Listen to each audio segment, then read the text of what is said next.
Sesaat lagi Anda akan menyaksikan Apa Kabar Indonesia Malam, didukung oleh Le Mineral.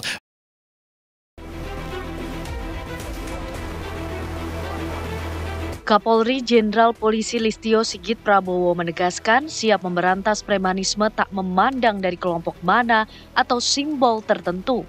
Menurutnya, premanisme akan dibasmi sepanjang meresahkan masyarakat.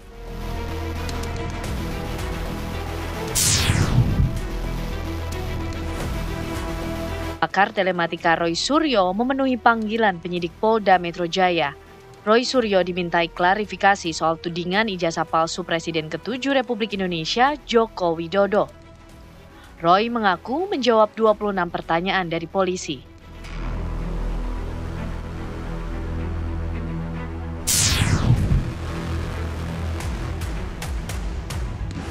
Gaduh persoalan ijazah Presiden ke-7 Republik Indonesia Joko Widodo semakin melebar. Pihak Universitas Gadjah Mada pun menjadi sasaran pelaporan kasus ijazah Jokowi. Pihak Jokowi tak gentar terus maju ke meja hijau. Saksikan selengkapnya di Apa Kabar Indonesia Malam.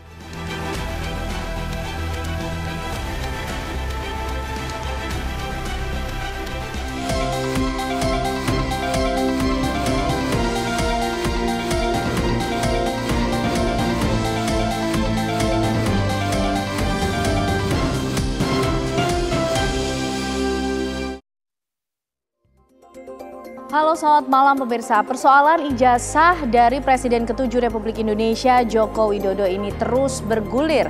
Kasus pun meluas hingga melibatkan kampus Universitas Gadjah Mada. Seorang advokat asal Makassar ini menggugat Universitas Gadjah Mada termasuk para pimpinan UGM. Lantas, apakah kasus ijazah dari Presiden ke-7 Republik Indonesia Joko Widodo ini akan berakhir di persidangan atau justru berakhir secara damai? Itu yang akan kita bahas di Apa Kabar Indonesia malam hari ini. Bersama saya Ken Ana. Dan bersama saya Vena Kintan. Selain dialog utama tadi pemirsa, kami juga sudah siapkan beragam informasi menariknya untuk Anda. Termasuk juga ini soal aksi premanisme di mana Kapolri mengatakan akan terus menggelar operasi premanisme sampai tercipta rasa aman di masyarakat. Kami akan hadirkan informasi selengkapnya untuk Anda di Apa Kabar Indonesia Malam.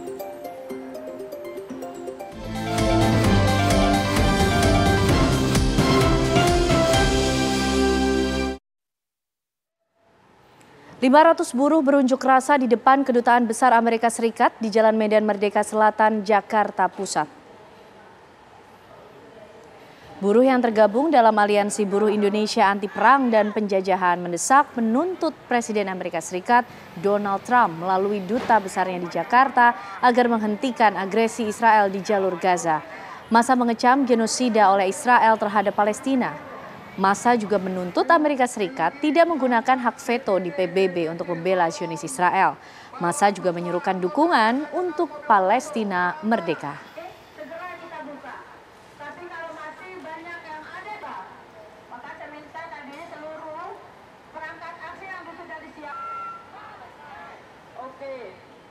Seorang begal sepeda motor di Brebes, Jawa Tengah jatuh pingsan usai dipukul dengan batu di bagian kepalanya oleh salah satu korbannya. Video pelaku begal yang tak sadarkan diri di perumputan di bawah flyover Keramat Sampang, Kabupaten Brebes, Jawa Tengah ini kemudian viral di media sosial. Diketahui pelaku yang bernama Riko Saputra hingga saat ini masih menjalani perawatan intensif di RSUD Insinyur Soekarno, Ketanggungan akibat luka pada bagian kepalanya.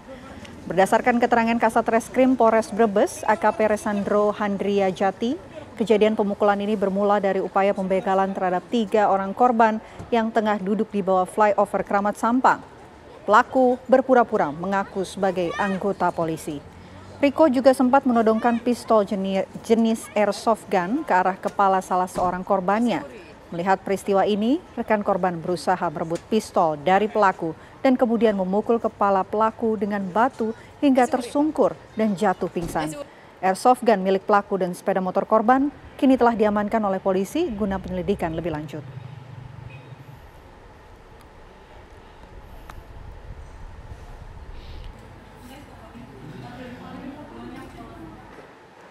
Belasan sepeda motor milik pelajar di Cianjur, Jawa Barat ludes terbakar di lokasi penitipan parkir motor.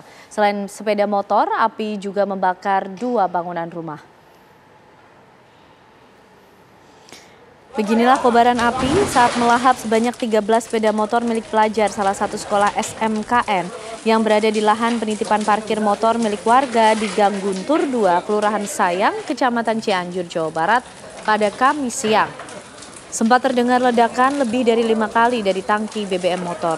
Selain sepeda motor, kobaran api juga melahap sebagian 2 bangunan rumah milik warga.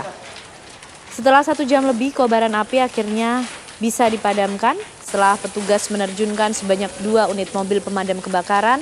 Dan untuk saat ini petugas masih menyelidiki penyebab kebakaran di lahan parkiran motor tersebut. Petugas sempat kesulitan untuk mendapatkan akses air karena lokasi kebakaran berada di area padat pemukiman.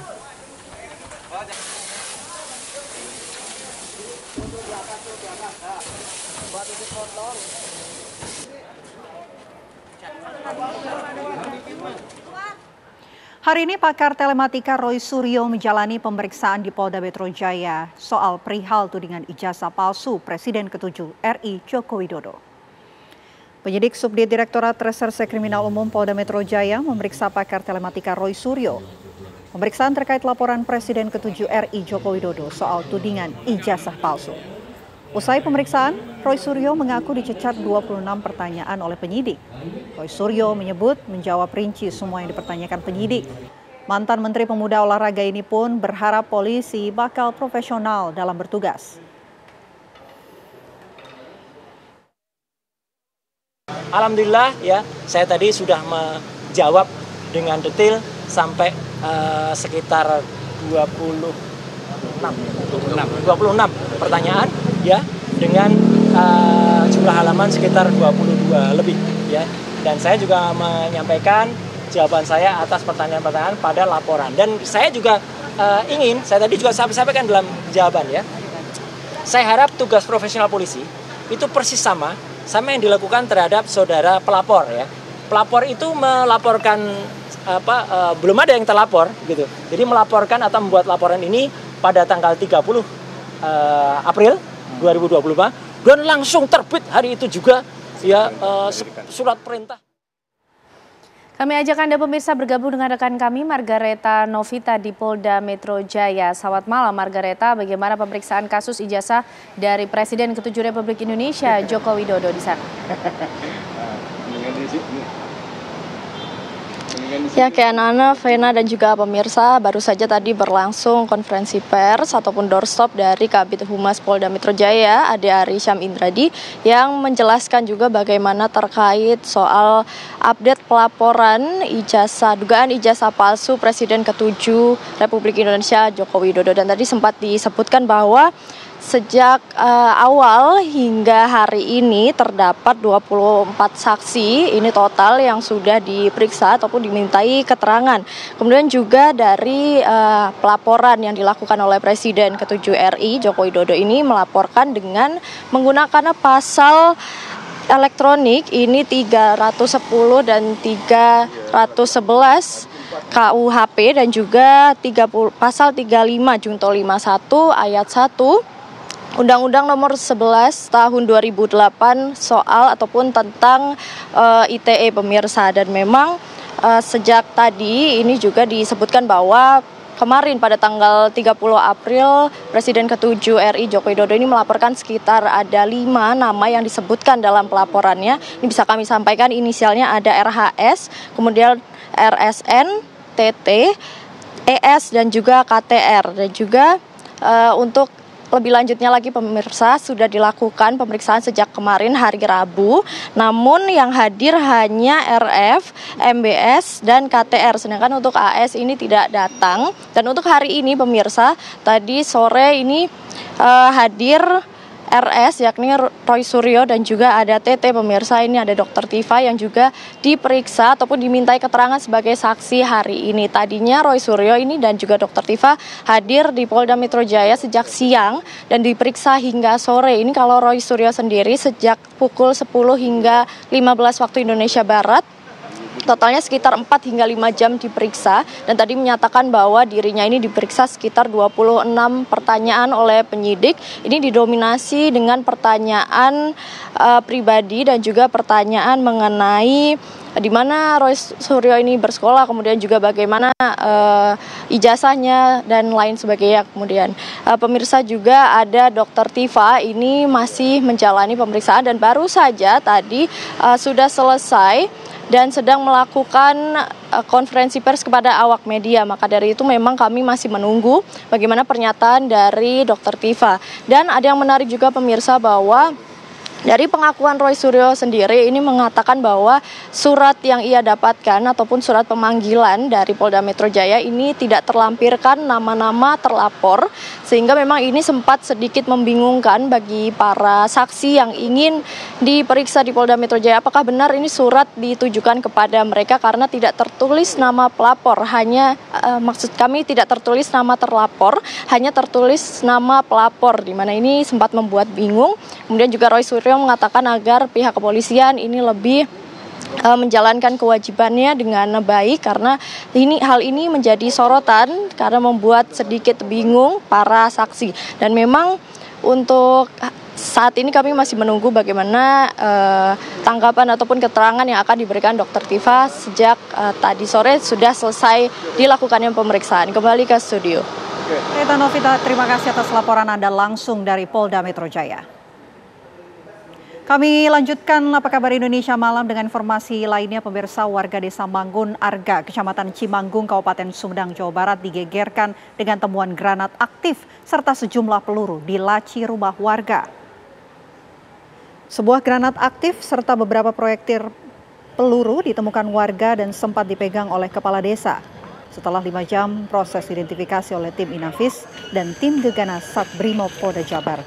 Granat aktif tersebut diledakkan di area perkebunan dengan jarak radius 200 meter dari permukiman. Pihak desa belum mengetahui asal-usul granat dan proyektil dan kini penyelidikan dilakukan oleh Polres Sumedang.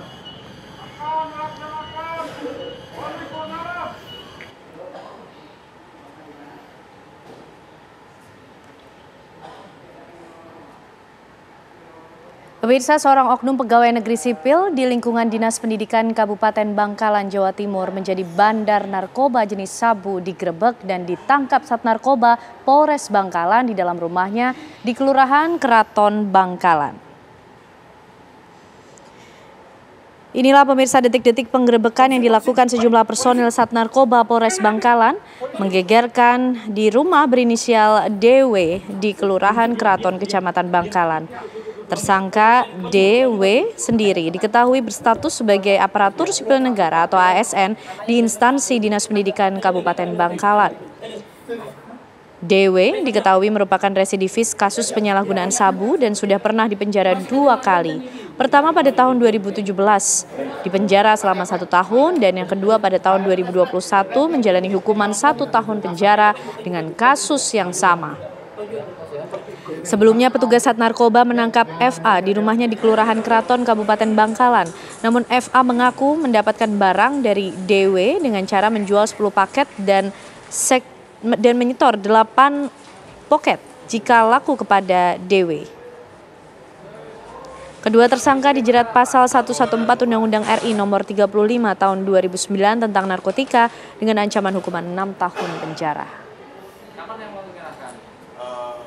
Juga dan kepada orangnya langsung dan. Menteri Kesehatan Budi Gunadi Sadikin akhirnya buka suara menjelaskan pernyataannya soal ukuran jeans 33-34 lebih cepat menghadap Allah Subhanahu wa Ta'ala.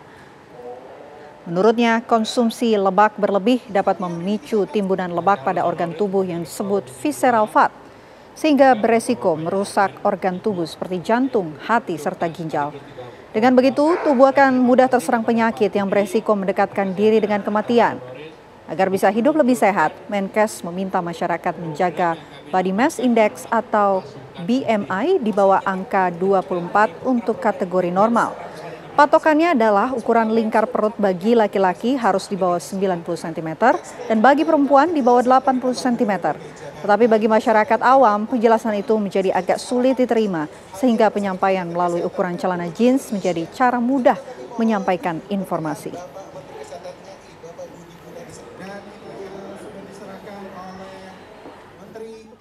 Kalau lemak itu kita makan normalnya masuk di bawah kulit subkutannya. Kalau dari situ lebih dia nempel ke organ jantung, liver, itu namanya visceral fat. Ini bahaya karena dia mengeluarkan proinflamasi. Sitokin seperti interleukin 6, ada yang namanya TNase alpha 6, itu semuanya dikeluarkan, itu merusak organ. Jadi memang sebaiknya kita harus menurunkan BMI kita di bawah 24. BMI 24 kan susah ngomongnya. Yang lebih gampang adalah lingkar perut laki-laki di bawah 90, lingkar perut wanita di bawah 80. Ini baik buat kesehatan supaya kita tidak ada visceral fatnya, supaya tidak keluar yang pre-inflammatory sitokin. Razia preman berkedok juru parkir liar yang digelar petugas reserse kriminal Polsek Cempaka Putih di Jalan Cempaka Putih Tengah, Jakarta Pusat pagi tadi diwarnai aksi penolakan hingga kabur bersembunyi.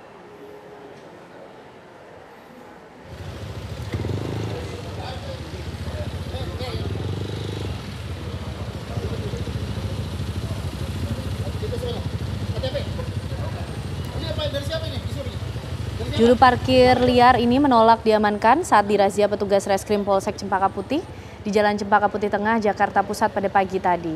Aksi adu mulut pun terjadi. Petugas langsung mengambil tindakan tegas dengan memaksa juru parkir liar tersebut naik ke sepeda motor. Sejumlah juru parkir lain yang mengetahui adanya razia langsung kabur hingga ada yang bersembunyi di dalam pos pusat kuliner. Selain mengamankan jukir liar tak berseragam, petugas juga mengamankan 4 jukir liar yang mengenakan atribut Dinas Perhubungan. Dari 4 jukir didapati tiket retribusi parkir berlogo Dinas Perhubungan Unit Pengelola Perparkiran. Salah seorang juru parkir liar mengaku mendapatkan atribut dan tiket parkir dengan tarif Rp5.000 tersebut dari seseorang bernama Ramli yang bekerja sebagai koordinator wilayah Jakarta Pusat di Dinas Perhubungan.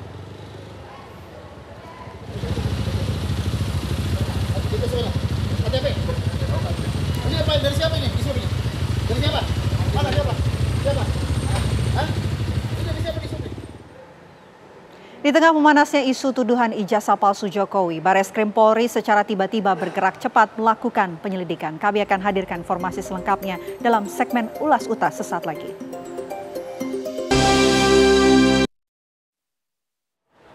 Pelapor tuduhan ijazah palsu Presiden ke-7 Joko Widodo, Peradi Bersatu, menyerahkan barang bukti tambahan berupa dokumen dan video ke Polres Jakarta Selatan. Dengan bukti baru ini, sudah 16 dokumen dan 9 video yang diserahkan kepada polisi sebagai barang bukti dalam pelaporan tudingan ijazah palsu Jokowi. Peradi Bersatu menilai ada unsur perencanaan dalam tudingan ijazah palsu Jokowi yang berulang kali diisukan sejak tahun 2019. Menurut Peradi Bersatu, tudingan ini memiliki unsur pidana. Dalam kasus ini, Peradi Bersatu melaporkan Roy Suryo dan 2 orang lainnya ke Polres Metro Jakarta Selatan atas dugaan penghasutan.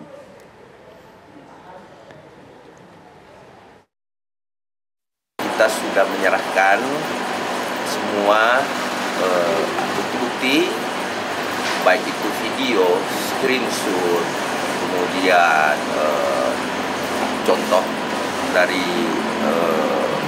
penelitian dia yang dianggap bahwa dia sudah meneliti, kami sudah meneliti dan lain itu semua sudah kami berikan. Totalnya 16 BB, mungkin akan berkembang lagi, mungkin bisa sampai 25 BB dan handphone juga itu mungkin akan menjadi alat bukti ya. Di tengah memanasnya isu tuduhan ijazah palsu Jokowi, Bareskrim Polri secara tiba-tiba bergerak cepat melakukan penyelidikan, mulai dari pemeriksaan para saksi hingga uji laboratorium forensik guna membuktikan keaslian ijazah Jokowi. Lantas, seberapa besarkah nilai uji forensik bisa dipakai dalam pembuktian asli tidaknya ijazah Presiden ke-7 kita? Selengkapnya dalam Ulas Utas, menanti hasil uji ijazah Jokowi.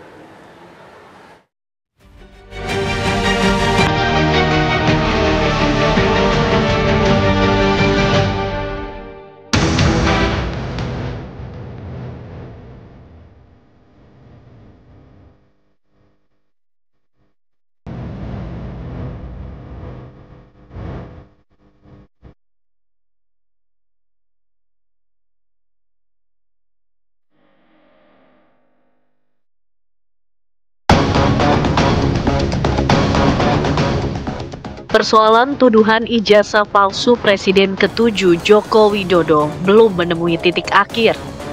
Namun babak baru isu yang menyita perhatian publik ini telah bergulir di Barreskrim Mabes Polri. Kepolisian telah bergerak melakukan proses hukum pembuktian keaslian ijazah Jokowi. Jokowi pun telah mengutus adik iparnya datang ke gedung Direktorat Tindak Pidana Umum Barreskrim Mabes Polri. Kedatangan keluarga dekat Jokowi yang didampingi ajudan serta kuasa hukum Jokowi itu untuk mengantarkan dokumen ijazah asli yang diminta kepolisian. Bahwa dokumen ijazah untuk menyerahkan di Barreskrim ini, jadi sementara hanya diperintahkan seperti itu aja, karena kita sebagai adik ipar dipercaya untuk membawa dokumen ini. Dan sekarang sudah diserahkan ke Barreskrim, dan nanti untuk selanjutnya untuk bisa menerangkan adalah dari penasihat hukum maupun di Barreskrim. Hanya itu aja. Ya cepat selesai ini dan cepat gamblang gitu. Ijazah yang diserahkan ke Barreskrim untuk kepentingan penyelidikan adalah ijazah SMA dan sarjana dari Universitas Gadjah Mada UGM. Meski telah menyerahkan 2 ijazah tersebut, namun lagi-lagi Jokowi tetap menutup rapat ijazahnya dari mata publik. Untuk menunjukkan ini tidak akan menyelesaikan persoalan. Sudah berkali-kali juga dikonfirmasi ini dari pihak UGM, dari kawan-kawan dan sebagainya. Sehingga pada saat kita memutuskan untuk mengambil langkah hukum, maka biarkanlah proses hukum yang berjalan. Apakah nanti memang di persidangan perlu ditunjukkan, yaitu tentunya kalau memang perlu, ya kami dukung. Proses pembuktian ini merupakan rangkaian tindak lanjut atas laporan tuduhan ijazah palsu Jokowi yang dilayangkan Egy Sujana pada Desember 2024 lalu. Gerak cepat dalam pembuktian keaslian ijazah Jokowi ditunjukkan oleh jajaran kepolisian. Tim Direktorat Tindak Pidana Umum dan tim Laboratorium Forensik telah 1 bulan melakukan penyelidikan di Solo dan Yogyakarta.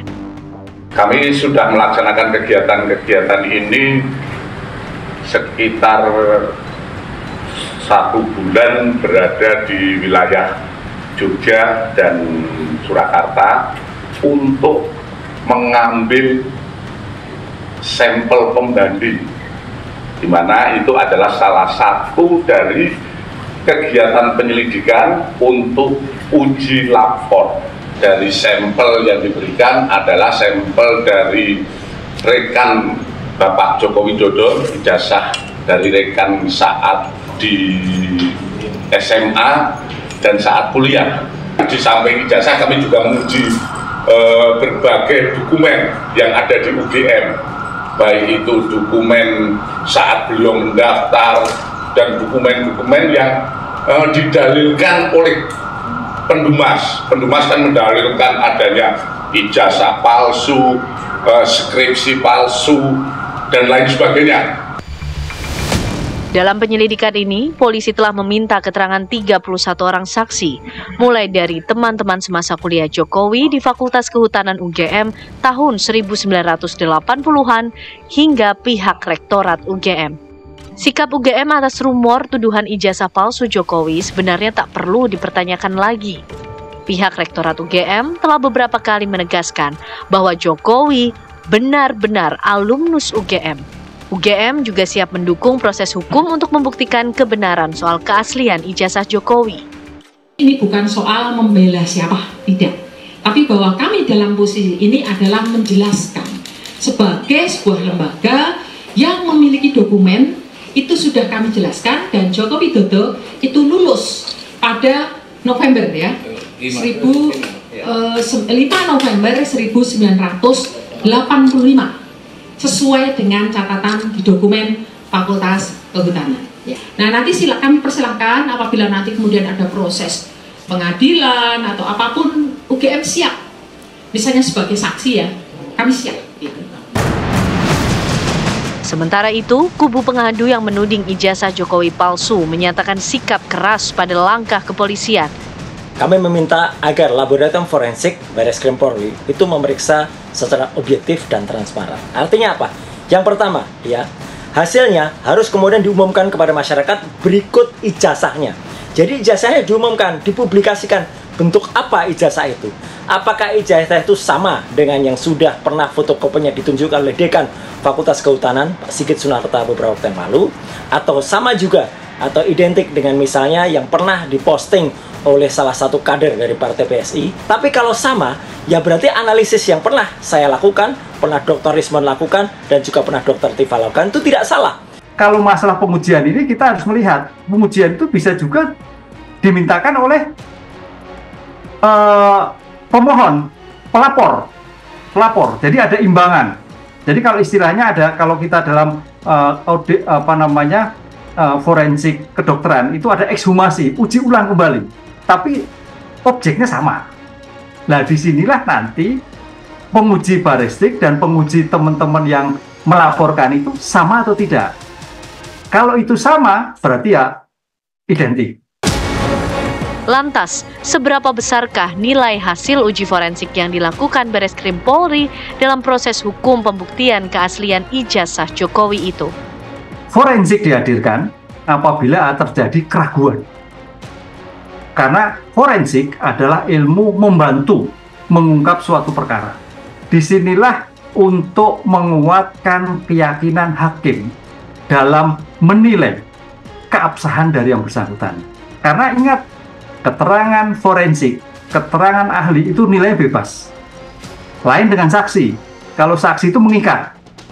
Pertanyaannya kenapa bebas? Karena forensik itu adalah ilmu pengetahuan lain. Lainnya apa? Lain daripada pengetahuan hakim. Hakimnya orang hukum, jaksanya orang hukum, polisinya orang hukum. Sehingga untuk menguji inilah dilihat bebas hakim. Bisa menilai, bisa melihat secara langsung atau tidak, bisa menilai secara keyakinan atau tidak. Di tengah proses pembuktian keaslian ijazah Jokowi, ada momen menarik yang diunggah mantan wali kota Solo itu di akun media sosial pribadinya. Ya, Jokowi pamer aktivitasnya berkunjung ke kediaman dosen pembimbing akademiknya semasa berkuliah di Fakultas Kehutanan UGM, yakni Insinyur Kasmujo.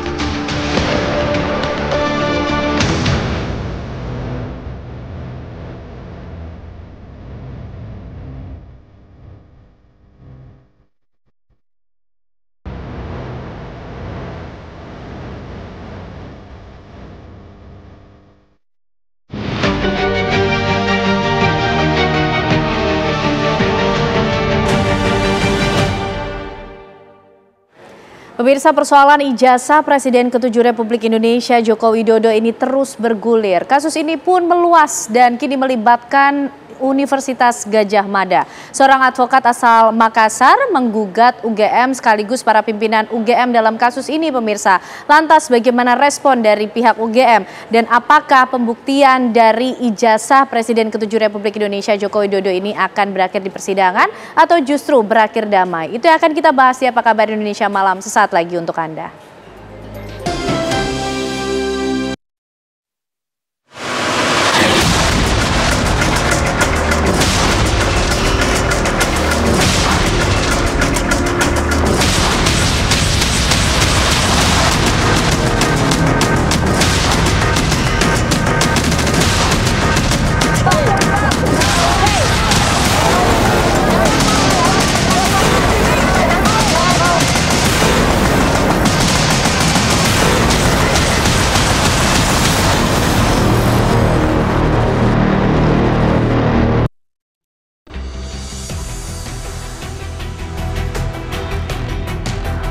Gaduh persoalan ijazah Presiden ke-7 Republik Indonesia Joko Widodo semakin melebar.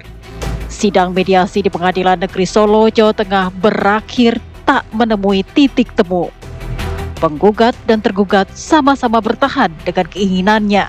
Meskipun demikian, pihak Jokowi percaya diri dan terus melawan maju hingga ketuk palu di meja hijau. Berlarut-larutnya kasus ini membuat persoalan semakin melebar. Pihak kampus Universitas Gadjah Mada pun menjadi target sasaran. Seorang warga asal Makassar bernama Komarudin menggugat UGM. Menurutnya UGM turut serta menimbulkan kegaduhan soal ijazah Presiden ke-7 RI Joko Widodo. Meskipun demikian, pihak UGM tak mundur selangkah pun atas gugatan tersebut. Iya, tentu itu hak setiap orang ya Mas, untuk kemudian mengajukan gugatan secara perdata, dan kami dari UGM tentu sebagai institusi ya, apalagi pendidikan ya, itu kemudian akan menanggapi ya gugatan tersebut gitu. Tentu kami bersiap ya terkait dengan tentu proses persidangan yang akan kita lalui. Jadi pada intinya adalah kami tentu mempersiapkan gitu, dan itu hak dari penggugat gitu.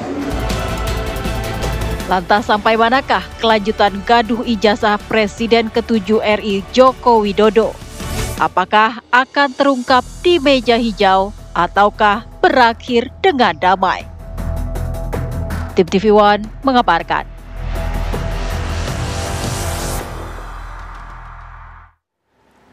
Ya, pemirsa, persoalan ijazah Presiden ke-7 Republik Indonesia Joko Widodo ini terus bergulir, bahkan semakin meluas. Kali ini melibatkan Universitas Gadjah Mada, di mana ada seorang advokat asal Makassar, Komarudin, yang menggugat Universitas Gadjah Mada sekaligus para pimpinan UGM.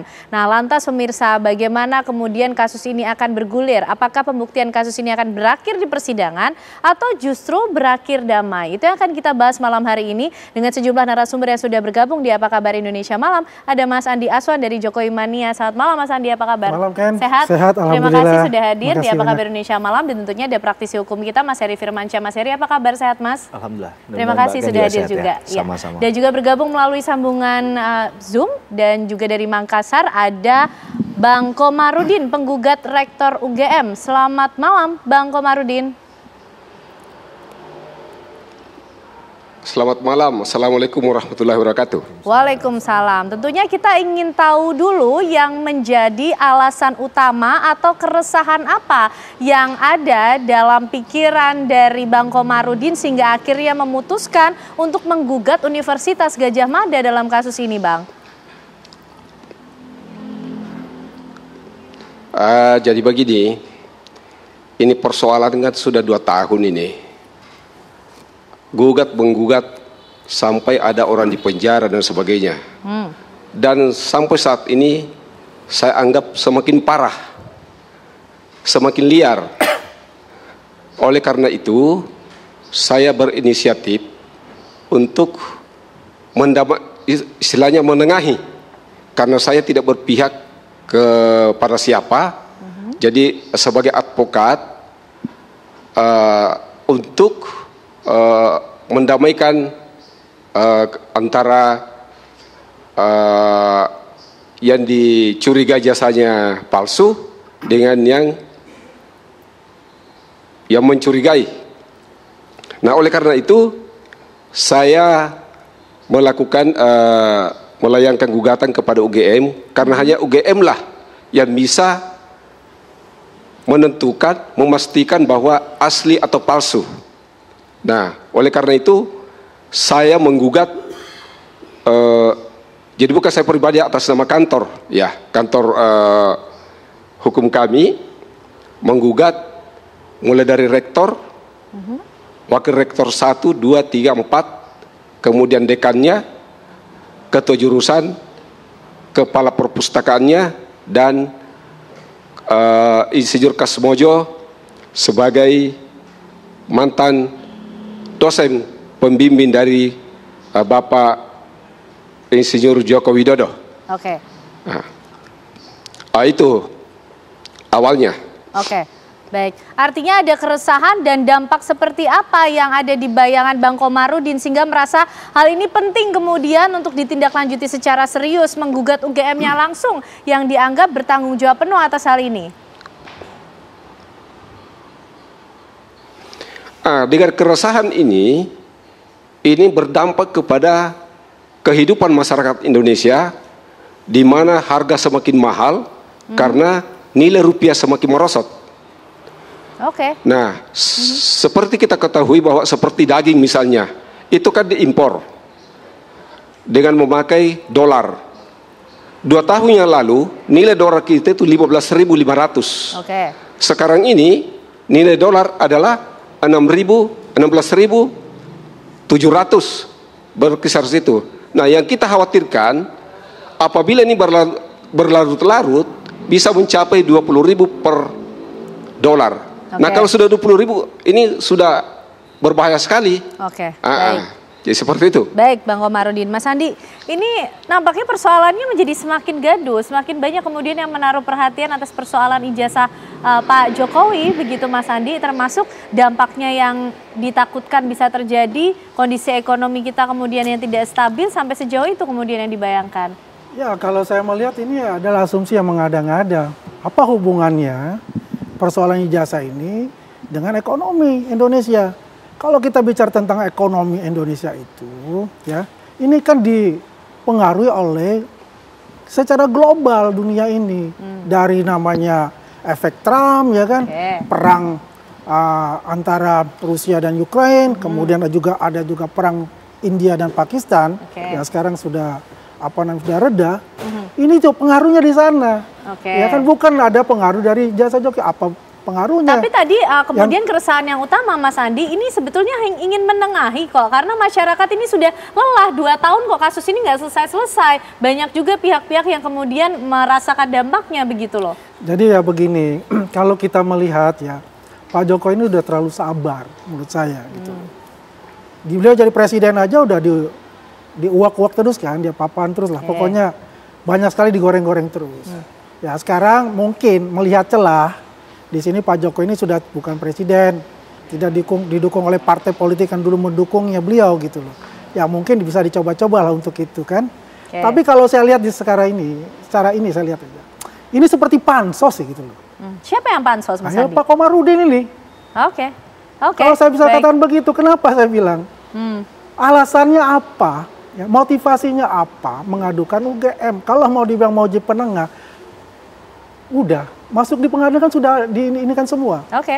Kemudian kita lihat ya, UGM itu sudah mengatakan loh, begini. Dan dia kalau dia tanggal 22 Mei kalau nggak salah ya, itu nanti di pengadilan, ya kan?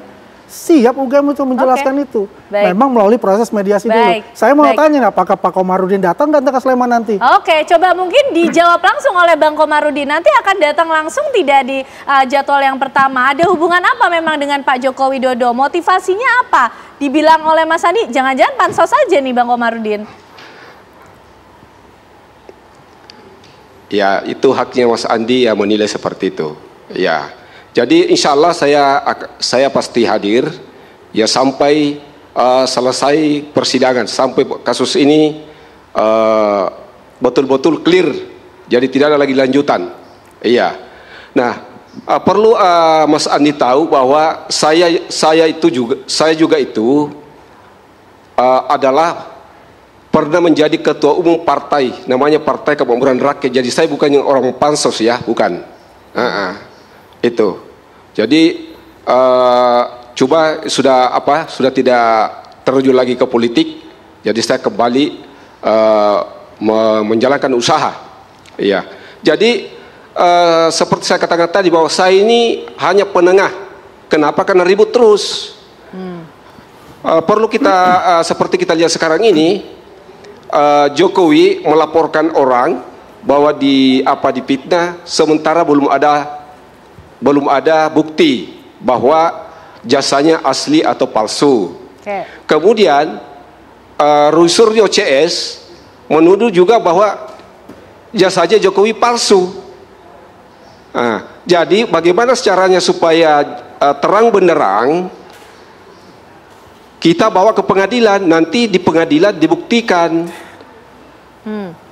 Jadi seperti itu. Oke, jadi motivasinya jadi saya juga ini tidak penengah, saya penengah, tidak berpihak kepada mana. Ya, jadi kalau misalnya Jokowi betul kita dukung Jokowi sampai titik darah penghabisan. Kalaupun misalnya dia kalah, ya kita ampunilah kalau ada kalau misalnya dia salah, namanya mantan presiden, ya kita harus ampuni sesuai dengan sila kedua kemanusiaan yang adil dan beradab. Seperti itu, Mbak. Ya. Oke, baik, itu sudah jelas, clear motivasinya sebagai penengah kok Mas Andi. Tapi ditanggapinya nanti, Mas Heri gimana nih? Kedudukan siapa kemudian yang bisa menggugat, siapa yang bertanggung jawab? Apalagi ini sudah cukup lama bergulir kasus persoalan dari ijazah Pak Jokowi ini. Bagaimana nanti pembuktiannya di persidangan? Oke, ini bakal 6 SKS sepertinya. Tapi begini, bahwa ada legal standing itu harus dipahami. Karena ini dimasukkan ke gugatan keperdataan, maka menggunakan ketentuan pasal 1365 KUH Perdata, karena mungkin menggunakan perbuatan melawan hukum secara perdata ya.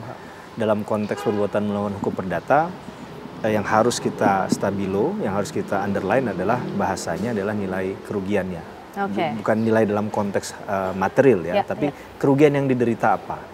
Nah, tadi kan kemudian dikaitkan dengan ekonomi tadi. Nah, kita akan melihat nanti penilaian dari hakim apakah itu masuk dalam konteks dalil yang jelas atau tidak. Karena ketika membuat gugatan kan pasti dibangun oleh dalil dari narasi, Mbak Ken. Nah, apakah dalil narasi itu tadi dibaca jelas atau tidak? Bahkan dia dulu para pihaknya yang dijadikan sebagai tergugat siapa saja. Jangan sampai nanti bunyi putusan di akhir itu kan bisa saja 3, Mbak. Gugatannya diterima, dikabulkan dalam artian atau tidak dapat diterima atau ditolak. Nah, kalau dia kemudian bentuknya misalnya tidak dapat diterima, ini kan jadi permasalahan. Berarti ada gugatan yang dinarasikan secara tidak jelas. Maka tadi saya katakan dari awal dalil ini penting. Karena nanti pihak tergugat akan menjawab semua dalil yang disampaikan dalam gugatan tersebut. Sehingga tadi UGM akan kemudian mempersiapkan apa yang diminta. Misalnya tadi adalah otentik dari ijazah yang sama ini jadi hal yang mungkin misterius ya. Karena sampai detik ini nggak ada yang tahu posisinya ada di mana dan bentuknya seperti apa. Karena yang beredar kan menurut dari pihak yang sebelumnya yang sekarang juga kayaknya diproses secara pidana itu kan mereka berdasarkan apa yang mereka temukan di media sosial. Begitu ya. Sementara ini. Tapi saya begini bahwa ada ketentuan pasal 81 KUHP. Ini agak keluar sedikit tapi mungkin ada kaitannya, Mbak Ken. Bahwa ada istilahnya prejudicial desil. Ketika ada irisan antara perkara hukum pidana dan perdata, ini yang saya anggap ada irisannya karena ketika di mana itu irisannya, Mas, antara pidana dan perdata dalam kasus ijazah ini? Contohnya begini, Bang Roy Suryo CS ini kan dilaporkan atas perkara pidana. Nah, terhadap dugaan ijazah palsu yang diduga menurut Pak Bang Roy Suryo dan kawan-kawan itu adalah milik Pak Jokowi itu palsu gitu kan. Nah, tapi narasinya Pak Jokowi kan mengatakan asli. Nah, sehingga melaporkan dengan pasal 310, 311, Undang-Undang ITE juga pasal 27A, 32 dan 35. Nah, untuk menentukan objek ini palsu atau tidak, ini kan yang penting di sana. Nah, maka ketika ditarik ke ranah perdata, berarti kan hubungan antara pidana dan perdata masih ada dengan objek yang satu tadi, Mbak. Ijazah tadi. Kan ini yang belum clear di situ. Nah, bayangan saya sebagai praktisi juga gitu, selain sebagai pengajar begitu ya di bagian pidana, saya berpikirnya jangan-jangan ketentuan pasal 81 ini bisa digunakan juga sehingga ketika proses Bang Roy dan kawan-kawan masuk ke ranah pidana, ditunggu dulu karena perdatanya lagi berjalan kan, lagi running kan begitu. Karena biasa pada ketentuan kita berpraktik pasal ini bisa digunakan, tapi kan tidak menjadi ketentuan yang harus diikuti oleh hakim-hakim punya independensi sendiri. Nah, inilah uniknya hukum kita. Kadang masalah kepastian hukum itu agak rumit-rumit. Gitu, unik dan rumit, tapi menarik untuk terus dibahas ya, karena memang persoalan ijazah Pak Jokowi ini terus bergulir dan semakin banyak pihak juga yang mengambil langkah sepertinya. Tapi Mas Andi juga mungkin nanti bisa menanggapi ini motivasinya cuma jadi penengah kok, bukan mau pansos. Dijawabnya nanti ya Mas Andi ya, usai jeda kami kembali untuk Anda pemirsa.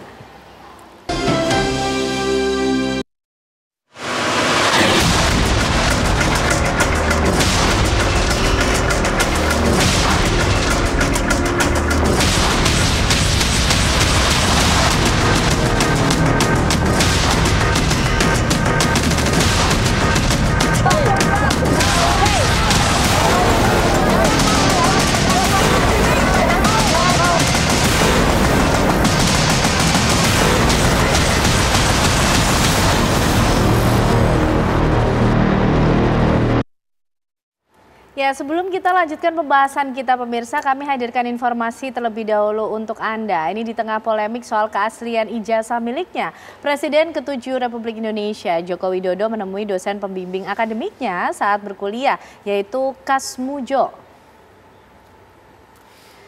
Jokowi mengunjungi rumah Kasmujo di Pogung Kidul, Melati, Sleman pada Selasa siang. Tentu saja kehadiran mantan orang nomor 1 Indonesia ini mengagetkan warga dan tetangga Kasmujo. Video pertemuan Jokowi dengan sang dosen pembimbing akademiknya ini diunggah oleh Jokowi di akun media sosial pribadinya. Kasmujo mengaku berbincang selama 45 menit dengan Jokowi dan berbicara banyak hal terkait masa kuliah Jokowi dulu. Kasmujo bahkan menyebut gaya Jokowi muda dan saat ini tidak berubah. Sebelumnya, Kasmujo bersama Rektor UGM dan sejumlah pihak yang berjumlah 8 orang digugat ke Pengadilan Negeri Sleman oleh seorang advokat dari Makassar.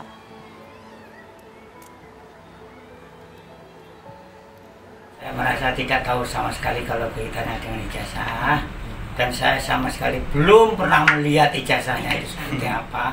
Nah, saya mau cerita apa kalau belum sama. Tapi kalau mungkin dari Pak Jokowi sendiri ada membawa obrolan itu nggak ada ya, nggak bahas ijazah sama sekali ya Pak? Sama sekali. Siap. Dari Pak Dekan, Pak Sigit, anak saya, istilahnya itu.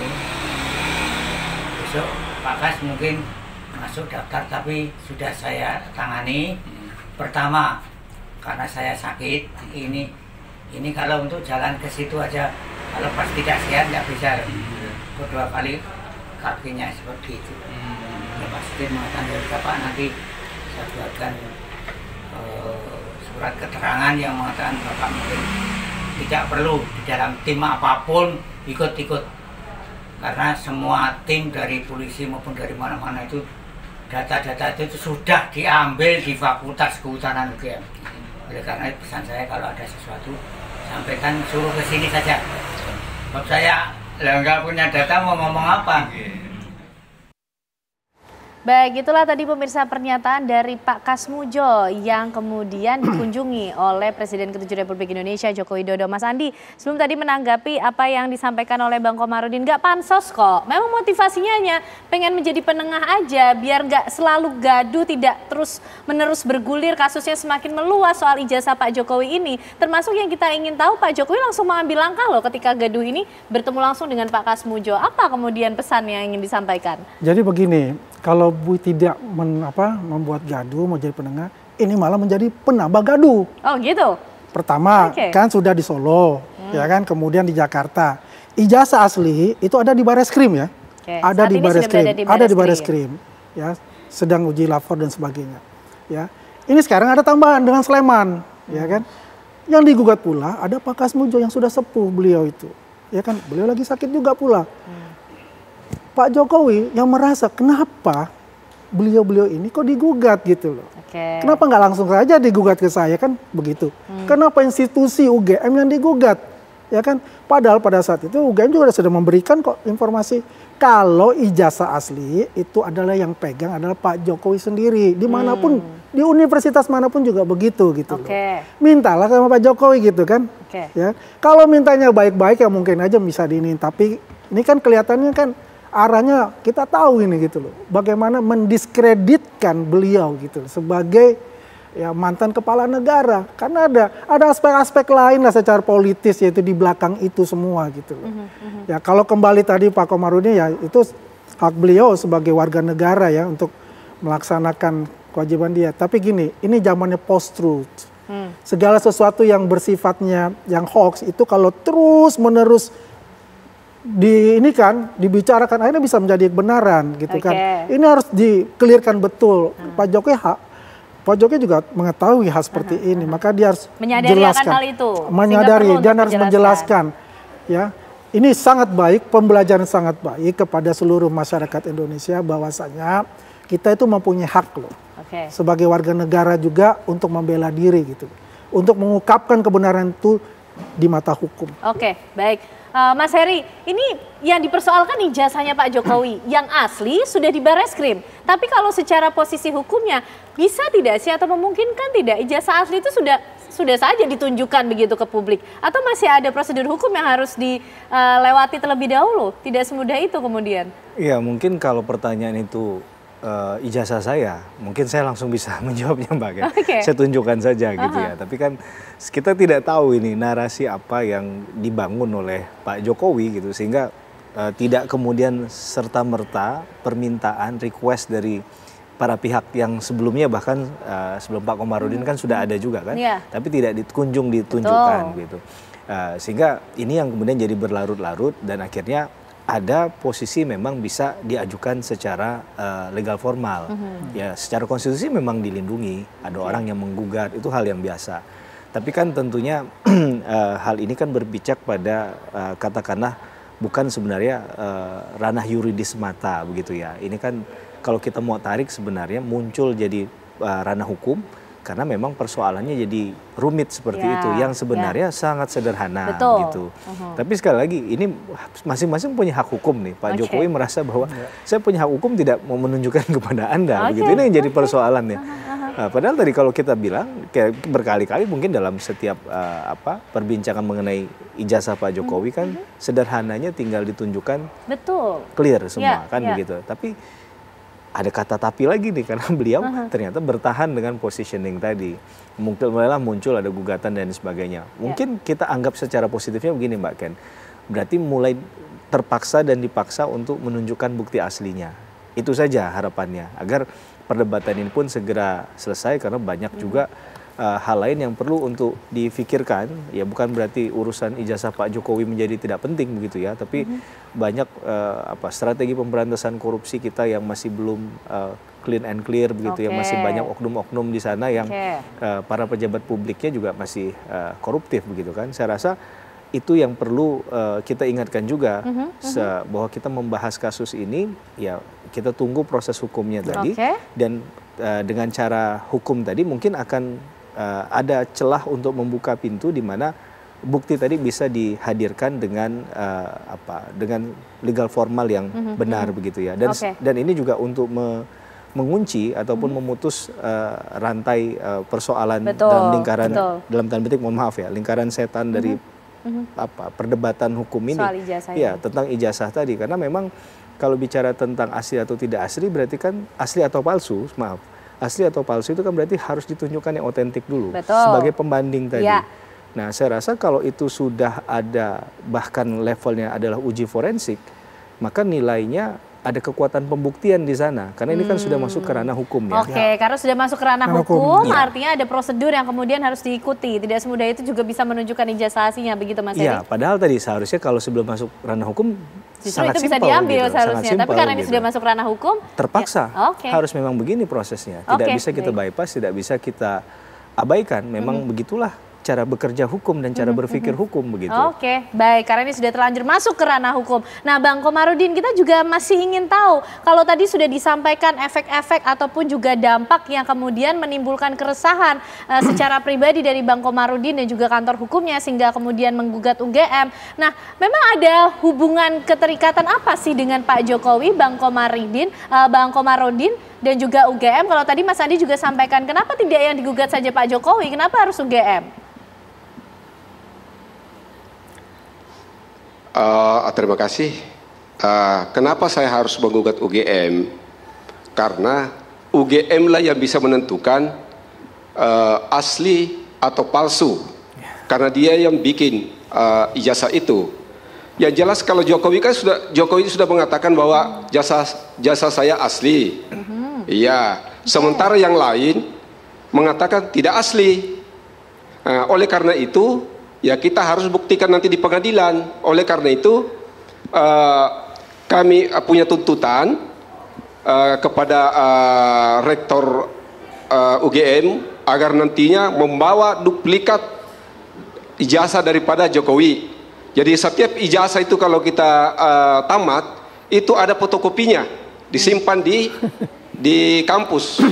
Ya, mungkin disimpan di perpustakaan atau bagaimana, itu pasti ada di situ. Nah, Yang kedua, ada lagi namanya skripsi. Itu nanti bisa diuji forensik semua. Kapan dibuat, kapan di apa dan sebagainya.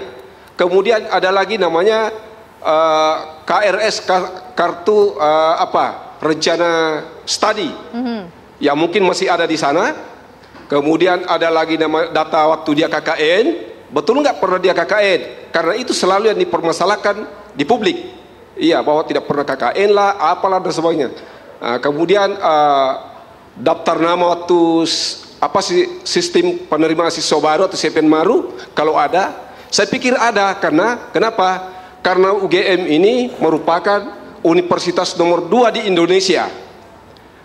Tentu kalau nomor 2 dari segi administrasi itu sudah administrasinya sangat bagus sekali, karena itu sudah mendapatkan, saya baca di di ChatGPT itu sudah memiliki ISO.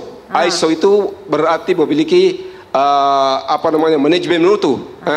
Cuma Mas Andi ini suka juga bikin gaduh, karena kalau kita ada yang menggugat, dia yang marah-marah. Ini jadi siapa ini yang bikin gaduh ya? Sumber kegaduhan termasuk ini semuanya.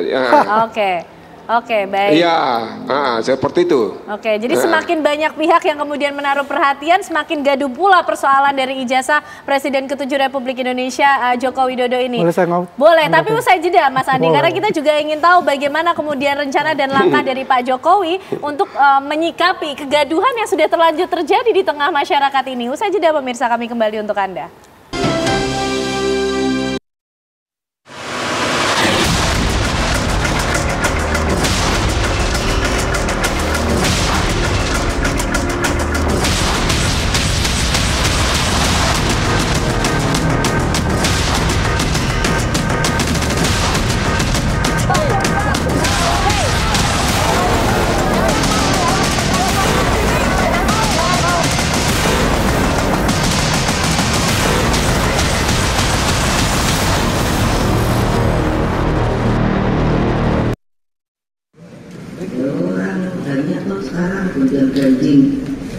Urusan ijazah bendera bomba. Kalau susah aja, kalau ada ijazah itu kasih aja, ini ijazah saya. Itu.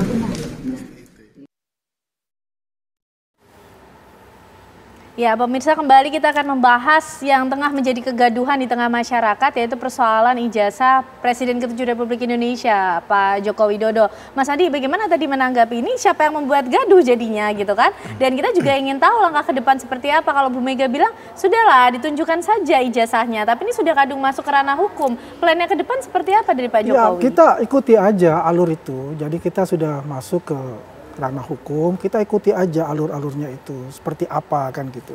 Ya kita memang jangan menambah kegaduhan lagi gitu loh. Kalau saya lihat ini kan ada celah-celah seperti itu ya, quote-unquote pansos lah menurut saya itu. Udah pasti seperti itu gitu. Siapa pihak-pihak yang mau pansos, Mas? Ya banyak sih sebetulnya mau memanfaatkan itu ya. Momentum ini gitu loh. Tapi kita kan ini sudah diserahkan kepada hukum, biarlah hukum berjalan dengan sebaik-baiknya sehingga titik kecerahan kejelasan itu ada di situ. Kan mereka nanti semua akan dipanggil, diperiksa satu persatu ya. Dan Pak Jokowi ini ada orang yang taat hukum gitu loh. Ya sekarang posisinya ijazah yang disebut-sebut itu sudah ada di Bareskrim ya kan. Tinggallah bagaimana kelanjutan itu diserahkan kepada penyidik lah. Seperti apa gitu loh. Kasus-kasus yang ada di Solo ya, biarlah itu tetap berjalan gitu loh. Ya kan. Nah ini kan kasus yang ini kan tidak menyebut Jokowi ya di dalam tuntutannya itu adalah institusi kan UGM. Cuma ya saya sangat disayangkan Pak Kasmujo yang sudah sepuh itu kok dilibatkan seperti itu, apa hubungannya kan seperti itu menurut saya.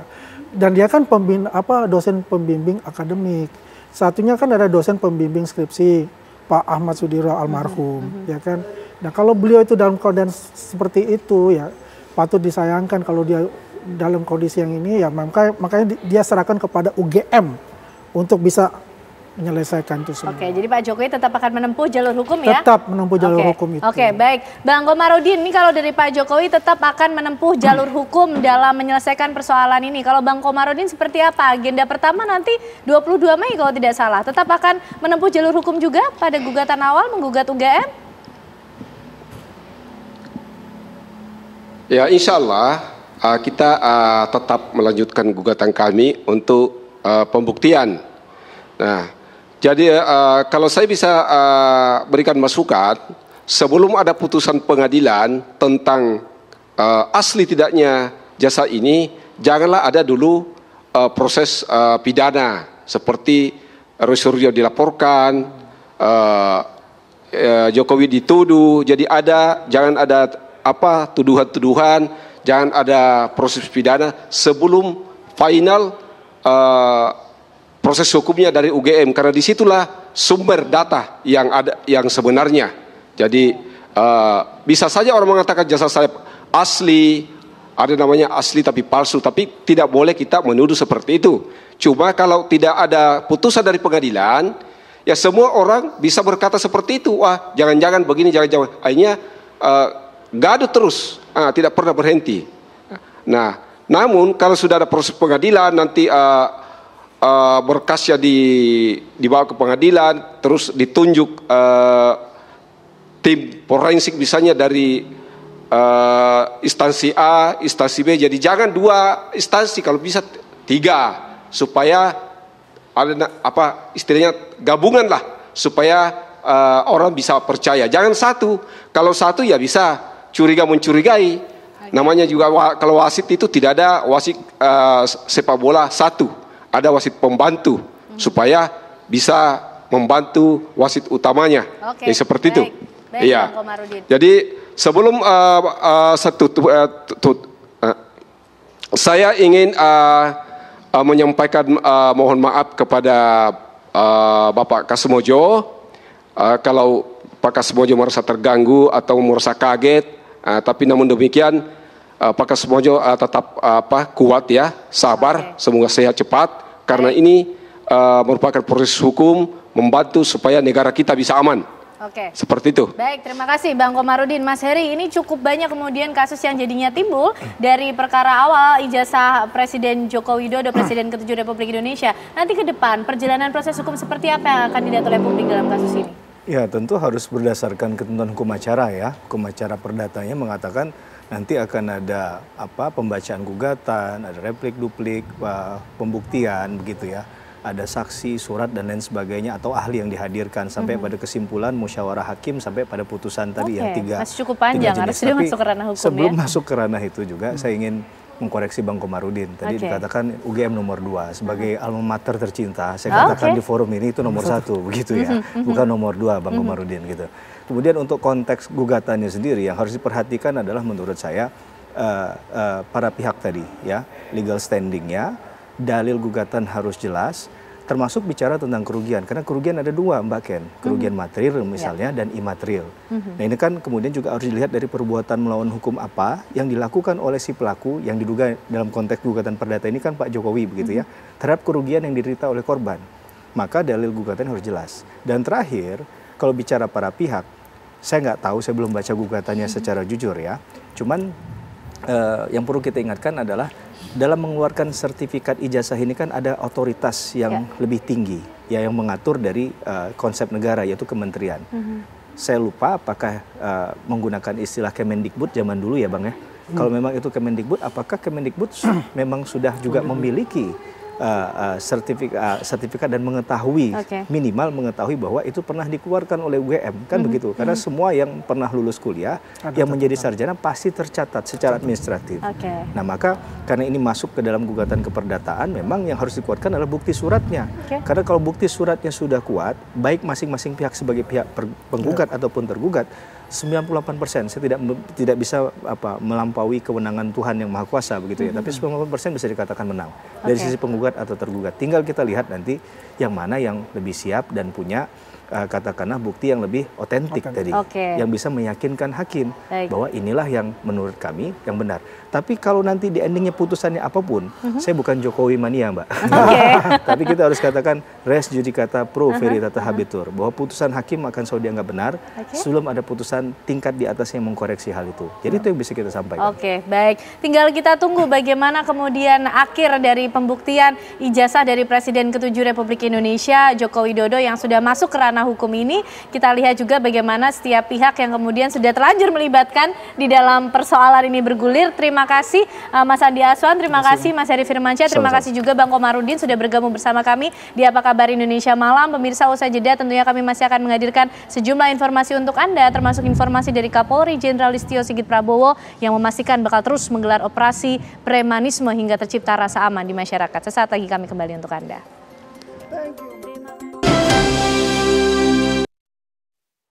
Anda kembali menyaksikan Apa Kabar Indonesia Malam. Pemirsa, Kapolri Jenderal Listio Sigit Prabowo ini mengatakan bakal terus menggelar operasi premanisme.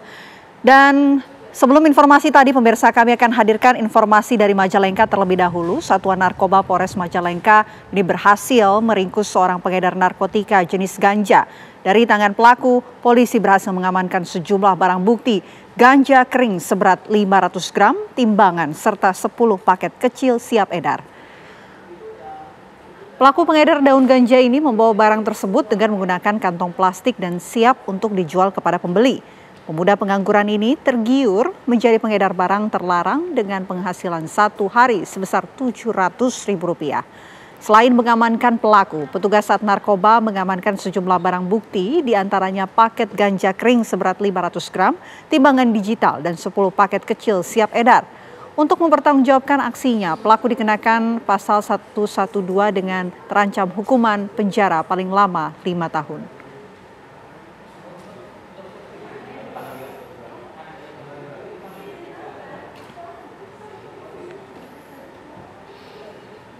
Lagi-lagi warga negara asing berulah di Bali. Kali ini sebuah video merekam aksi dua wisatawan asing berjoget di atas kendaraan sambil mengkonsumsi minuman keras.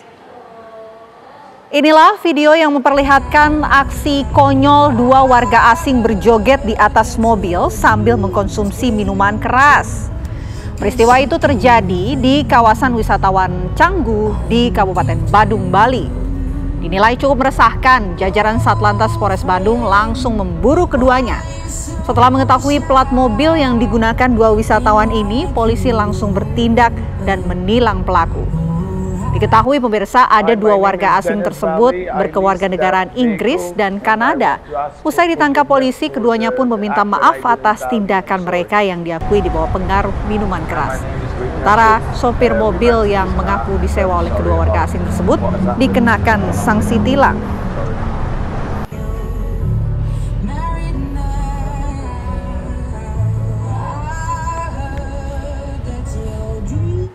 Diduga alami depresi, seorang pemuda di Kabupaten Tulung Agung, Jawa Timur mengamuk dan menghancurkan kaca sebuah barbershop.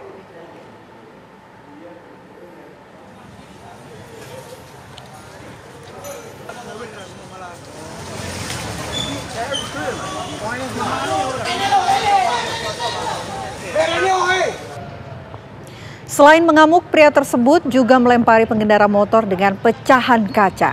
Tak hanya itu, pelaku juga melukai tubuhnya dengan pecahan kaca. Polisi membutuhkan waktu hingga 2 jam untuk mengamankan pelaku. Diduga pelaku mengalami depresi usai bercerai dengan istrinya. Pelaku ini sempat akan dibawa berobat oleh pihak keluarga, namun berhasil kabur dan ditemukan mengamuk di lokasi kejadian.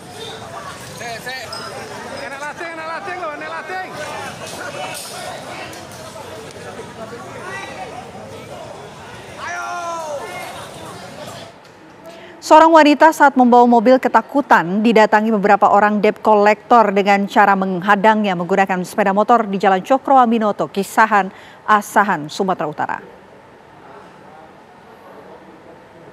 Beginilah suasana perdebatan saat para debt collector ini menghadang mobil merek Mirage yang dikendarai oleh korban berinisial ID, warga Pekanbaru di Jalan Cokro Aminoto, Kisaran, Asahan, Sumatera Utara.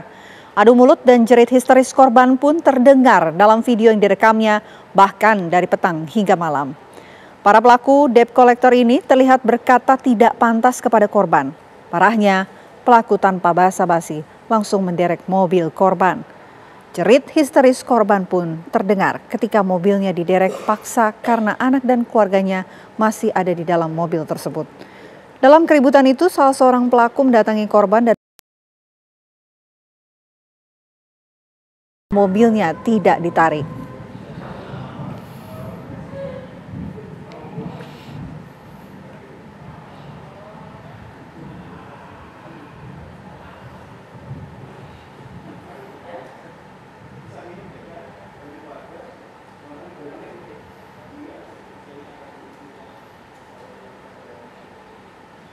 Pihak keamanan di sejumlah daerah mulai gencar menggelar razia pemberantasan aksi premanisme.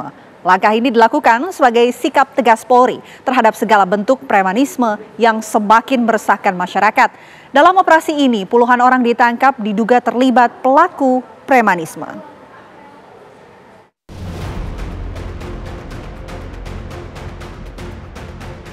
Kepolisian daerah Riau menangkap 169 tersangka dalam berbagai tindak kriminal.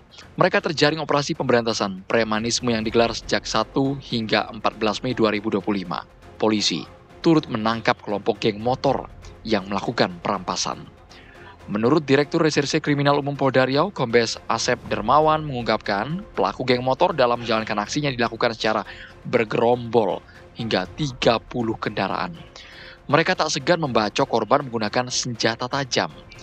Adapun barang bukti disita, antara lain pedang dan pisau, airsoft gun, serta uang hasil kejahatan. Selain itu, polisi juga menangkap pelaku penyalahgunaan narkoba dan penggelapan. Polda Riau menggelar operasi yang dilakukan untuk memberantas ulah dari sekelompok orang atau organisasi masyarakat yang berperilaku seperti preman.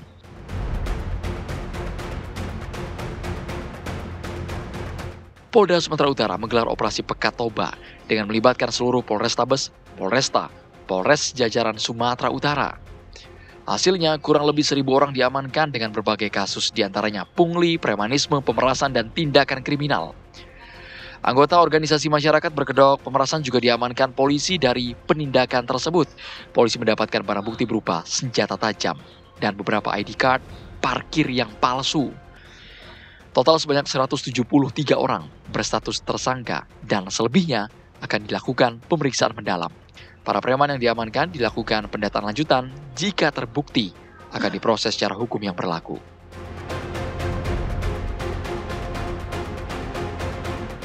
Pemberantasan premanisme berkedok juru parkir liar dan calo terminal maupun ormas juga dilakukan Polres Cirebon Kota bersama TNI pada Kamis siang.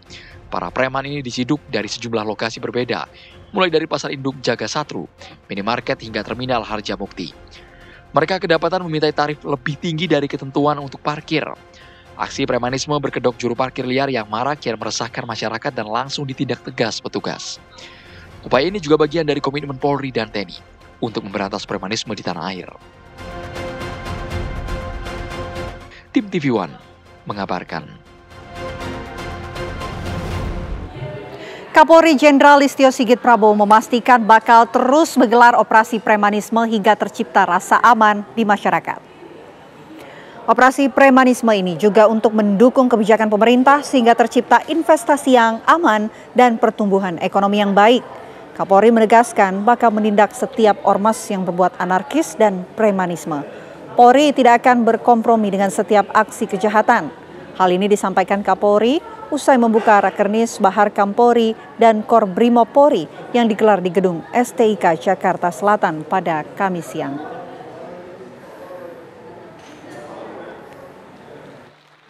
Operasi Pekat Penyakit Masyarakat ini sudah kita lakukan, memang ini rutin ya. Namun karena memang beberapa waktu ini kemudian ini seperti bermunculan di mana-mana, maka saya perintahkan untuk kegiatan operasi pekat khususnya terhadap hal-hal yang meresahkan masyarakat ini ditingkatkan. Kita melaksanakan operasi serentak kewilayahan dengan sandi operasi pekat yang kita laksanakan di tanggal 1 Mei kemarin, dan tentunya ini akan terus berjalan disesuaikan dengan kebutuhan yang ada. Tentunya ada strategi-strategi untuk kemudian mengurangi, baik bagaimana kemudian kita berkoordinasi dengan pemerintah daerah dan stakeholder terkait kenapa fenomena ini terjadi, sehingga kemudian di satu sisi ada solusi, di sisi lain juga kita mengharapkan tidak ada hal-hal yang kemudian dilakukan dan itu berdampak merugikan masyarakat lain, apalagi terkait dengan masalah pertumbuhan ekonomi, terkait dengan investasi. Kami Polri tentunya concern masalah itu dan kita akan mengawal program-program tersebut, dan ini menjadi komitmen kita bersama untuk menjaga dan mengawal pertumbuhan ekonomi. Lalu bagaimana tanggapan dari sejumlah masyarakat mengenai diberlakukannya operasi premanisme oleh Polri? Kami ajak Anda terhubung bersama rekan kami, Putri Lestari. Putri, seperti apa respon dari sejumlah masyarakat yang Anda temui?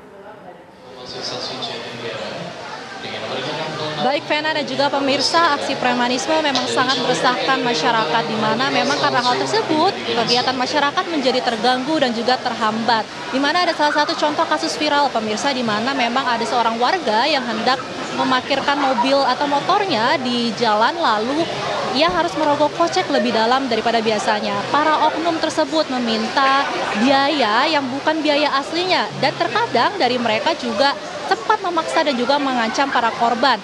Nah, dari Polda Metro Jaya sendiri sudah membuat operasi bernama Brantas Jaya 2025, di mana dalam kegiatan operasi tersebut diadakan pada tanggal 9 hingga 23 Mei 2025 untuk menangani aksi premanisme.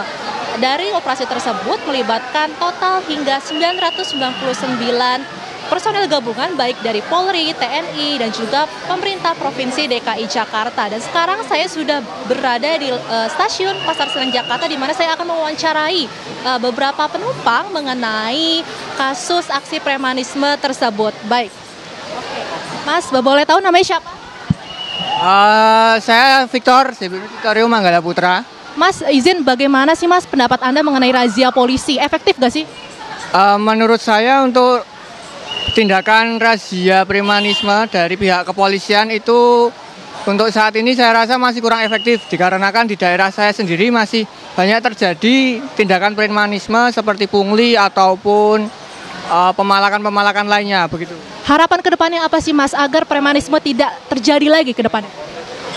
Untuk harapan saya pihak kepolisian bisa menjaring para preman-preman ataupun induk dari organisasi suatu masyarakat tertentu, dikarenakan premanisme ini sangat mengkhawatirkan, sangat meresahkan.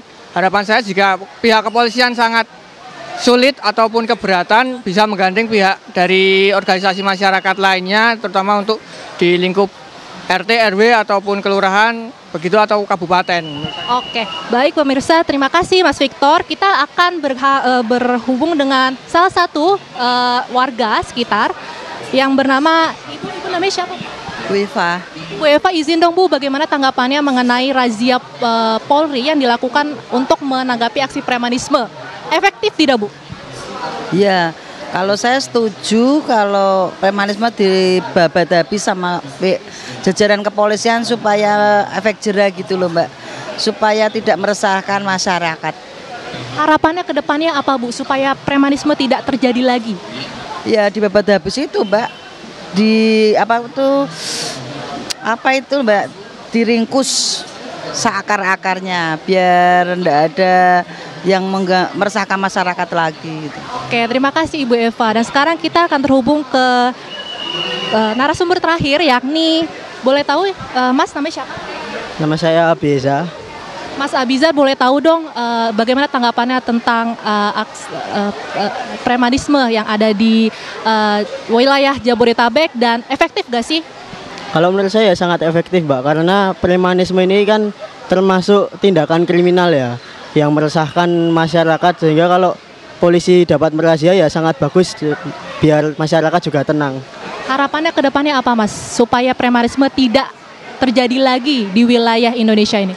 Ya kalau bisa polisi terus meneruskan razianya agar masyarakat juga tenang, nggak yang ketakutan gitu Mbak. Oke, baik pemirsa, makasih Mas Abizar. Itulah tadi saat wawancara saya bersama dengan warga yang ada di Stasiun Pasar Senen Jakarta. Warga memang menginginkan agar aksi tersebut segera diringkus oleh polisi hingga ke akar-akarnya. Kembali ke Vena. Yang beragam dan tentunya harapannya sama untuk bisa memberantas aksi premanisme di Indonesia. Terima kasih Putri Lestari atas laporan Anda. Selamat kembali bertugas. Pemirsa, seorang dukun kampung di Pamekasan, Madura, Jawa Timur ditangkap oleh polisi lantaran tega mencabuli pasiennya di kuburan. Pria dengan inisial MB usia 48 tahun ini ditangkap oleh petugas karena melakukan tindak pidana pencabulan terhadap pasiennya dengan inisial MS yang usia 20 tahun warga setempat. Pelaku ini melancarkan aksinya menyetubuhi korban di area pemakaman dekat rumah pelaku dengan berkedok ritual doa di kuburan. Kasat Reskrim Polres Pamekasan, AKP Doni Setiawan mengungkapkan aksi bejat pelaku diketahui saat korban pulang dari rumah sang dukun. Korban mengadu kepada orang tuanya kalau dirinya dicabuli sang dukun di kuburan. Selain menangkap pelaku, polisi juga mengamankan barang bukti berupa celana dalam korban dan pelaku. Polisi mencurigai ada korban lainnya karena pelaku telah menjadi dukun selama 10 tahun.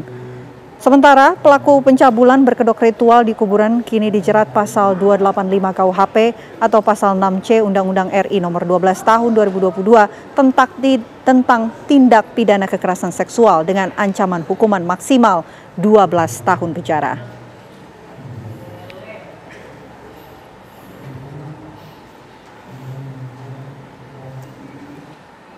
Beragam informasi menarik lainnya masih akan kami hadirkan sesaat lagi pemirsa. Tetaplah bersama kami di Apa Kabar Indonesia Malam. Anda kembali menyaksikan Apa Kabar Indonesia Malam, pemirsa. Tuntut pemekaran Provinsi Sumbawa, masa tutup akses menuju Pelabuhan Poto Tano, Sumbawa Barat.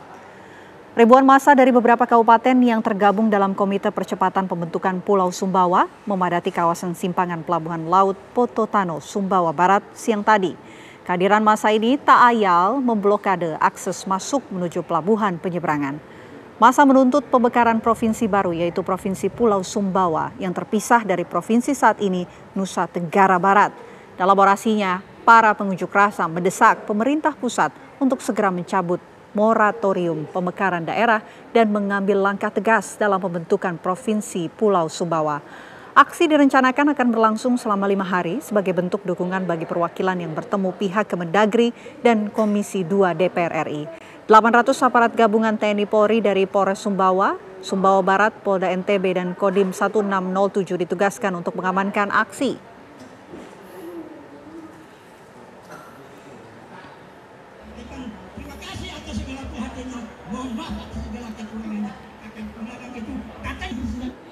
Presiden Prabowo Subianto menerima kunjungan Perdana Menteri Australia Anthony Albanese di Istana Merdeka Jakarta. Indonesia dan Australia sepakat untuk melakukan kerjasama bilateral dalam berbagai bidang.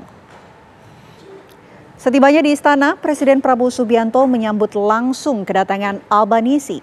Kunjungan ini merupakan yang pertama bagi Albanese usai dilantik menjadi Perdana Menteri Australia pada 13 Mei lalu. Prabowo dan Albanese kemudian mendengarkan lagu kebangsaan kedua negara.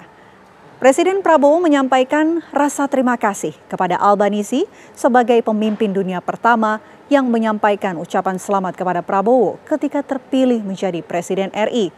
Dalam pertemuan bilateral ini, baik Indonesia maupun Australia bersepakat untuk bekerja sama dalam berbagai bidang, termasuk bidang pertahanan, ekonomi, ketahanan pangan, transisi energi, serta hubungan luar negeri.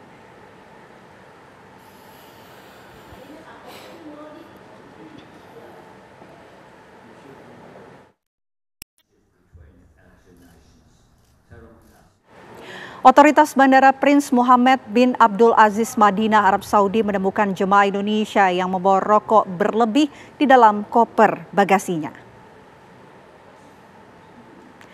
Terdapat 9 koper jemaah dari kloter JKG33 yang berisi total 100 slop rokok. Sedangkan aturan pemerintah Arab Saudi hanya memperbolehkan setiap jemaah maksimal membawa 200 batang rokok atau 2 slop. Temuan ini membuat koper jemaah sempat tertahan dan barang-barang tersebut langsung disita. Temuan ini menjadi peringatan serius bagi seluruh jemaah untuk mematuhi aturan bea cukai Arab Saudi karena tidak hanya beresiko penyitaan tetapi juga terancam denda.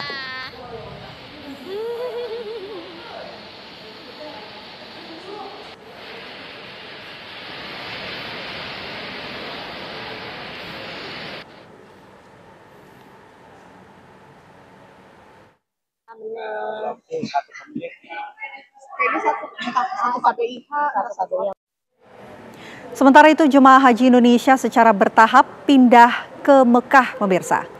Namun sejumlah jemaah haji Indonesia belum mendapat kartu nusuk. Kementerian Agama memastikan calon jemaah haji asal Indonesia tetap bisa beribadah di Masjidil Haram meski belum menerima kartu nusuk. Kartu nusuk merupakan identitas digital yang dikeluarkan oleh Kementerian Haji dan Umroh Arab Saudi. Kartu wajib dimiliki oleh seluruh jemaah agar dapat mengakses wilayah Mekah termasuk pelaksanaan puncak ibadah haji di Arafah, Musdalifah, dan Mina, Armina. Kartu nusuk seharusnya sudah diberikan kepada jemaah dalam waktu 1 kali 24 jam setelah kedatangan di Arab Saudi. Untuk mengatasi keterlambatan tersebut, Syarikah telah menyediakan solusi sementara berupa surat atau penanda identitas lain supaya jemaah tetap dapat masuk ke Masjidil Haram.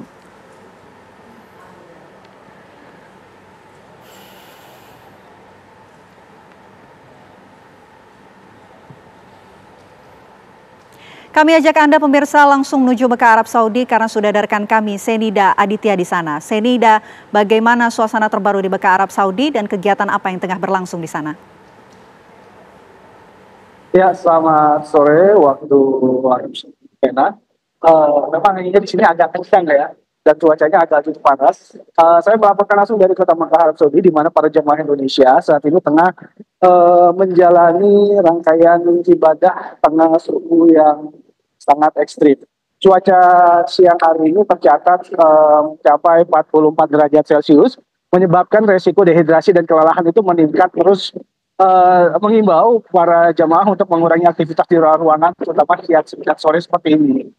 Dan pada jam-jam terik ini serta menjaga asupan cairan agar tetap terhidrasi. Lalu data pada pukul 15.20 waktu Arab Saudi menunjukkan sebanyak 32.703 jemaah telah tiba di kota Mekah dan tergabung dalam 84 kelompok terbang. Seluruhnya dalam kondisi siap menjalani rangkaian ibadah selanjutnya menuju puncak haji. Namun di tengah pelaksanaan ibadah ini kami menerima kabar duka sebanyak 15 jemaah haji Indonesia dilaporkan meninggal dunia saat ini. Untuk jemaah yang telah meninggal dunia, pemerintah juga telah menyiapkan mekanisme badal haji. Ibadah haji mereka nanti akan diwakilkan oleh petugas resmi yang telah ditunjuk dengan tata cara sesuai dengan ketentuan. Demikian, Vena, saya laporkan dari Kota Mekah. Baik, ada kegiatan apa saja yang tengah berlangsung di Mekah Arab Saudi ini, Senida? Ya baik, beberapa kloter jemaah memang mulai melakukan ibadah seperti sholat di Masjidil Haram. Ada juga yang mereka melakukan ibadahnya itu pada sore hari karena siangnya terlalu panas dan saat ini memang suhu di sini 44 derajat Celcius dan dia juga kelembapannya sangat rendah jadi sangat kering. Mereka lebih memilih pada sore atau pada malam hari dan mereka harus menggunakan kartu nusuk.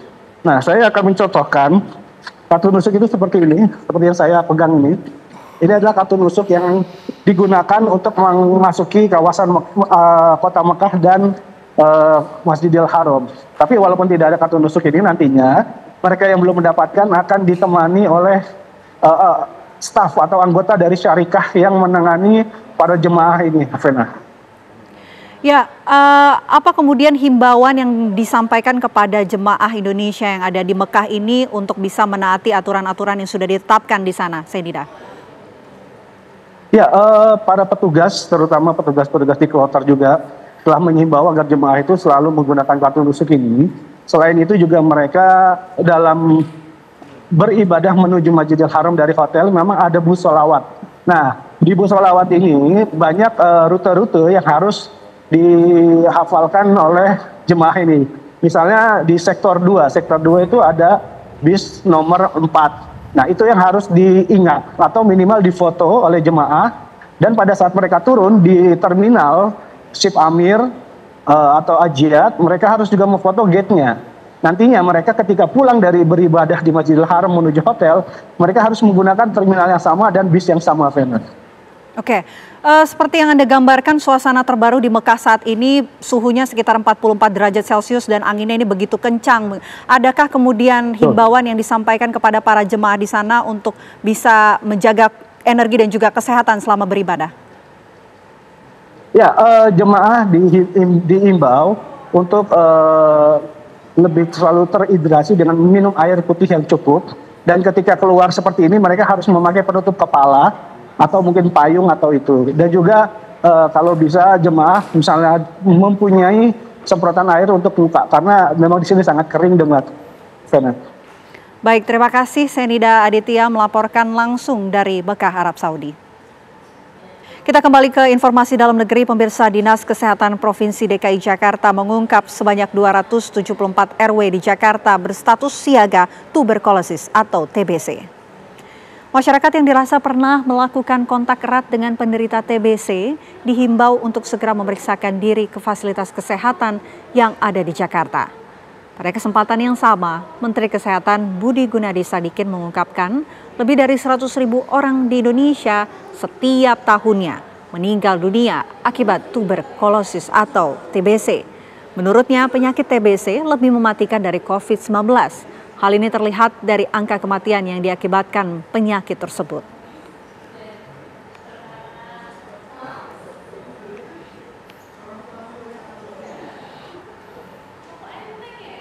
BPOM menggelar pertemuan strategis dengan tim dari Gates Foundation membahas kerjasama pengembangan vaksin tuberkulosis, termasuk izin uji klinis fase 3 yang sudah disetujui BPOM.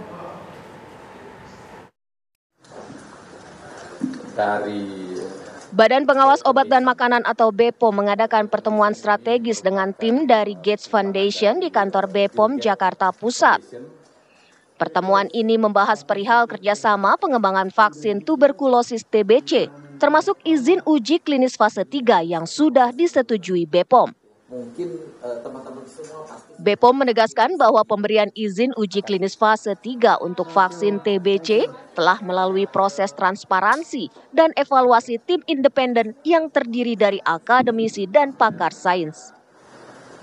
Profesor dari Universitas Indonesia, profesor dari ITB, profesor dari berbagai university ya, yang pakar di bidang ini telah mengevaluasi dan hasil rekomendasinya ke Kepala Badan POM bahwa telah memenuhi semua unsur-unsur persyaratan, baik persyaratan etik, persyaratan saintifik, persyaratan keamanan, dan berdasarkan hasil review itulah Kepala Badan POM telah mengambil keputusan memberikan approval nomornya. Vaksin yang diproduksi oleh Bio Farma ini dikembangkan untuk mengatasi beban penyakit TBC yang menjadi ancaman serius di Indonesia. Informasi tadi sekaligus menutup perjumpaan kita di Apa Kabar Indonesia Malam hari ini. Saya Vena Kintan. Dan saya Ken Ana, pemirsa pamit undur diri, namun sesaat lagi Anda dapat menyaksikan program Dua Sisi bersama dengan Arif Fadil dan Aditya Nugroho dengan tema Mem Prabowo Jokowi, kebebasan atau kebablasan. Akhir kata kami dari Apa Kabar Indonesia Malam pamit pemirsa. Selamat malam, sampai jumpa.